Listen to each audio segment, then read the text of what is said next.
So let's talk football. Hey, let me combine the two since you just talked about lip reading. Great.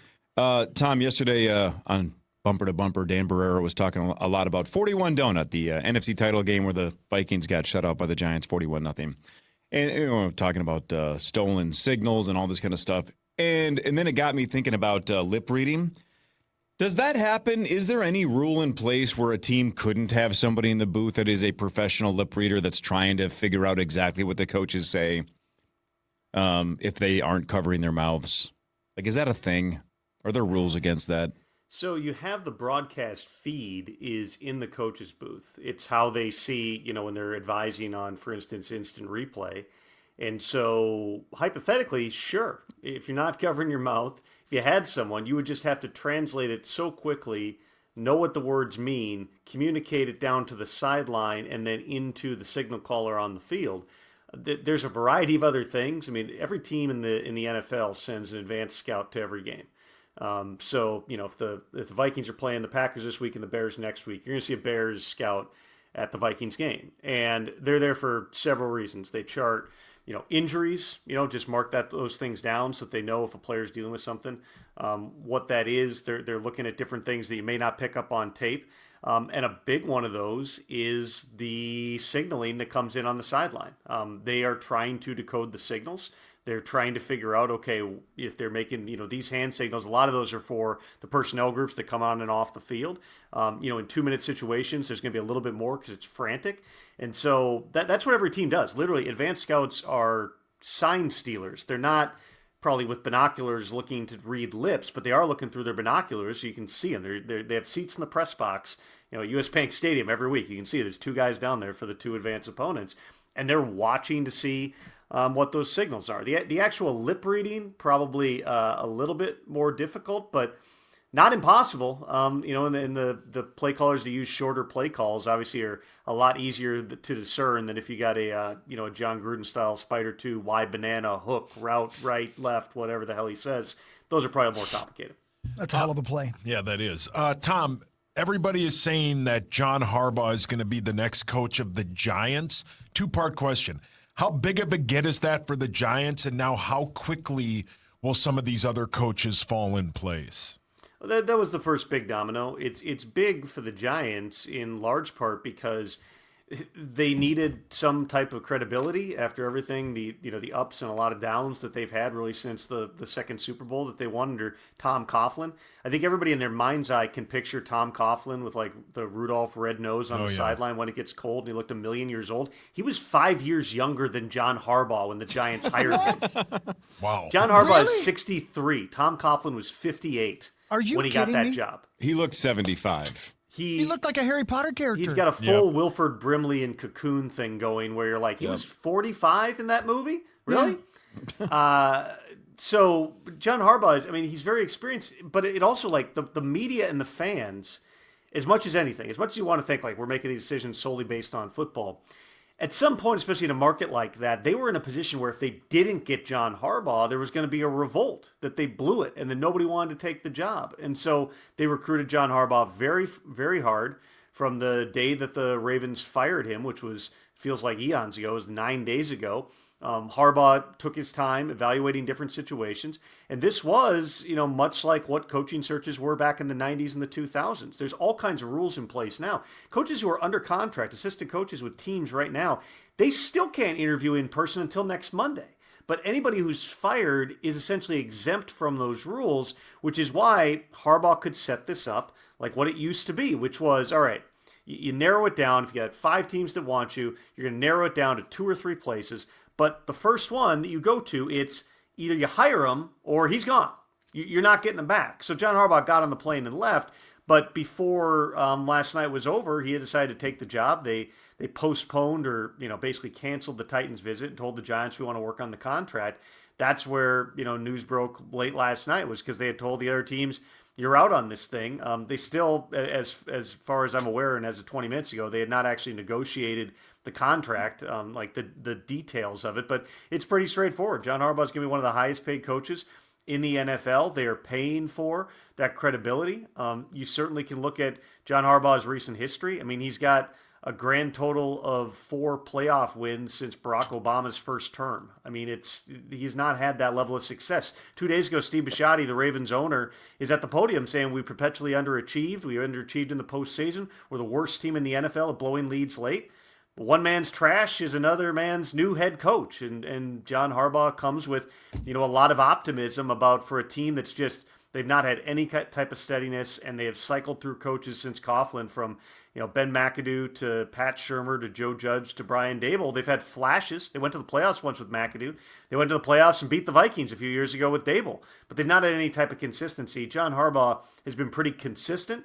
He's won over 60% of his games. He knows how to set a culture. We'll see how long the runway is because he's 63 years old, but certainly he's going into this that he's, if not having something to prove, certainly that he wants to show that he can still win big. Give me the most realistic path for the next 9 months before week 1 for Jordan Addison and the Minnesota Vikings. What's the plan? Well, one thing I would say is I would not rush to judgment on the situation in Florida. I've done not, a great deal of digging on it, but from what I've heard, this is probably, a speed bump. And if this were a different player, this would not be a big deal. Certainly, though, Jordan, based on his history, having served a suspension to start this season, having multiple issues in the past, it follows a concerning type of a pattern. And as much as the Vikings love Jordan Addison as a player, there's certainly a part of it that's like, it's a different situation. But, people can say, why did the Steelers trade George Pickens to the Cowboys? Why would they do that? The answer is sometimes you've had enough in your building, and you don't think that, that if you pay the guy that it's going to improve. I don't know precisely where the Vikings stand. I do know that obviously they've still got, the best receiver on the planet in Justin Jefferson. They have a breakout player in Jalen Naylor. Jordan Addison, he made big plays. He was suspended for the first quarter of the game in Europe, and then caught the game-winning touchdown. What he is when he's on the field. It's just how much of the other stuff can you stomach here? So it's up to the Vikings how they want to proceed. If they feel like he's a long-term part of the program. If he's not, then there'd be no shortage of teams, much like the Cowboys were on George Pickens, who would be willing to bring in a really talented young player who, with the benefit of a fresh start and maybe having a bit of a wake-up call, maybe things change. I'm not in any way saying the Vikings have given up on Jordan Addison. I would just say, again, without overplaying an issue in Florida that does not sound like it is something major from the limited information that I do have, it still does add to just some of the questions about exactly, how much, quite frankly, you can trust the guy is going to grow up and be a professional and be available to you for 17 games a year. Tom, go ahead, Hawk. Okay, just real quick, I want to say with the Vikings, if you don't mind. So we're hearing that Flores is going to interview for the Washington defensive coordinator job and their head coach job as well. Obviously, you can't see into the future and tell us what's going to happen, but it does feel weird to us that he would interview with other teams to be their defensive coordinator. Why would he do that, in your opinion? Well, I don't. He did interview with Washington yesterday. I don't really see that being necessarily a fit. Not impossible, but Flo he's a big personality. He's very, very good at his job. Working for a defensive head coach like Dan Quinn would seem unlikely. He essentially, and this is taking nothing away from Kevin O'Connell, but Flo kind of has, some level of autonomy on the defense. Like, he's the head coach of defense in Minnesota. You're not going to get that everywhere. But, there's really no reason for him to sign a contract to come back to Minnesota, because think of the number of different dominoes that we still have to fall in this entire thing. Number one, as you mentioned, he's got multiple head coaching interviews. The Steelers put in for him. He was an assistant coach there under Mike Tomlin. He was in the building for a year. I would certainly think that's, Art Rooney, who gets to know all these guys personally. That has Art Rooney's stamp all over it, that, hey, he's an impressive guy. Why wouldn't we have him, as a part of the process? He already had another head coaching interview. And then in terms of those additional dominoes, let's say he doesn't get a head coaching job. You already right now have the Cowboys, the Commanders, and the Jets do not have defensive coordinators. You have 9 new coaching staffs that are going to come in, so that's 12. And then any defensive coordinators that get head coaching jobs, you have to backfill that. So half the league, basically, is going to have a new defensive coordinator in 2026. There's no reason to shut the doors on anything. Your leverage is only going to grow, until these jobs begin to fill up here. So, Brian Flores is very valued in Minnesota. They've taken, as Kevin O'Connell said the other day, several runs at bringing him back as the DC. He's not taking those contracts, but I don't view that as necessarily like he's hell-bent on leaving the Vikings. It's much more so, why lock himself in? Let's say, hypothetically, all right? Let's say Jeff Hafley gets a head coaching job. Hafley's got like 5 interviews. He's viewed as a top candidate within the league. Matt LaFleur said the other day he thinks he's going to get a job elsewhere. Why wouldn't the Packers be on line one for Brian Flores the moment that happens? Weaken your division rival and bring in one of the top defensive coordinators in all of football. There's all these different things. There's some things that we don't even see coming because, the Rams defensive coordinator, Chris Shula, has a bunch of interviews. The Chargers defensive coordinator, Jesse Minter, has requests from he had 9 requests to come in and interview. There's a lot of ball game left. There's several weeks left. At this point, I'd probably be doing the same thing, frankly, as Flores, which is keep your options open. The Vikings have a standing offer for him. At some point, he might come back, or there might be something else that's really alluring, that makes him go, you know what? If my aspiration is to be a head coach again, I might have a chance to put myself in better position by going here. Tom, Kevin O'Connell and Kwesi spoke this week. What are your thoughts on the non-committal, basically non-answer about who will be their starter at quarterback next season for your Vikings? Realistically, J.J. McCarthy has shown flashes where he has played really well. He's had whole games where he's played very well, but he's not been available. That's the number one thing. He's been hurt.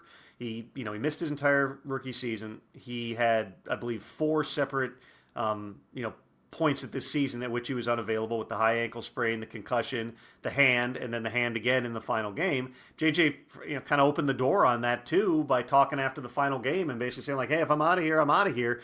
There's just a lot of questions surrounding it.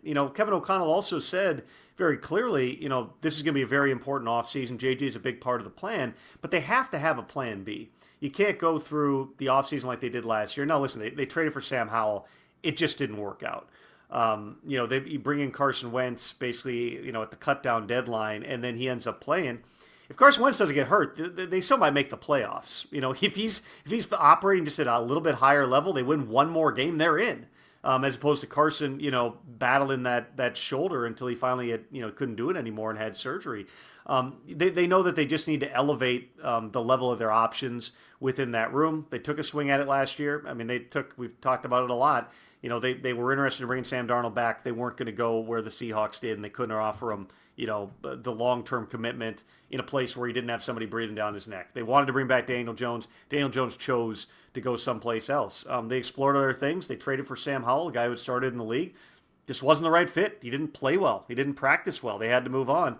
I think that they know how important it is. Yeah, they still finished 9-8. They still were, a half game out of playoff contention. But the moves that you make in February and March, that just proved it. They're extremely important to what your options are. And when you have a young quarterback who you like, but just hasn't been on the field, you owe it to yourself and your team to make sure that you've got those other options in play. If for one reason or another, JJ does not emerge healthy, number one, and is the clear-cut number one guy going into September.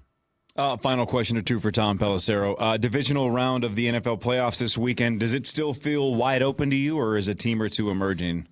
I think it's wide open. I mean, what do we have? 4 out of the 6 road teams won games in the wild card round. I think Bills-Broncos is a really fascinating type of a matchup because, the Bills, frankly, they have Josh Allen. The Broncos are the winningest team, in football this season, certainly in the AFC. Sean Payton's done a great job, but they're not like an offensive juggernaut.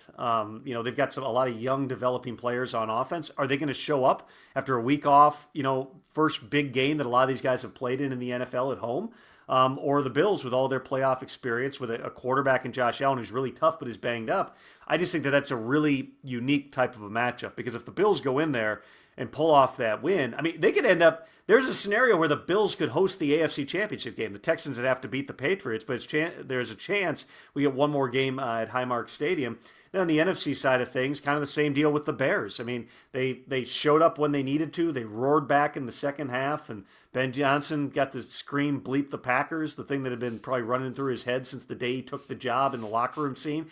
It was cool, but you got a really battle-tested Rams team, with Matthew Stafford at quarterback. And then, probably the game of the weekend is the rematch with, the 49ers going up against the Seahawks. We just saw this in week 18. That would have been, this would have been the scenario the Vikings were drawing up after they, kind of performed like the 49ers did in week 18 with the number 1 seed on the line last year. Instead, the Vikings went and lost to the Rams. The 49ers get another crack at this thing. Nobody has survived more. They just lost George Kittle now to an Achilles as well. But they go into Seattle. I think all 4 of these games are going to be really competitive. I don't think there's a clear favorite. I think that the fascinating dynamic to me is the 2 teams that had byes are new at this. It's Mike McDonald's first time in the playoffs with a vastly different roster, and Sam Darnold playing a divisional playoff game at home. And on the Broncos side of things, young Bo Nix, they were in the playoffs last year, but this is they need to get that first playoff win in the Sean Payton era for the Broncos. So great weekend of games, still totally wide open, and we're gonna have a new Super Bowl this year, which we can't always say. Tom, you're the best, dude. Thanks. Appreciate it. Talk to you next week. Thanks, guys.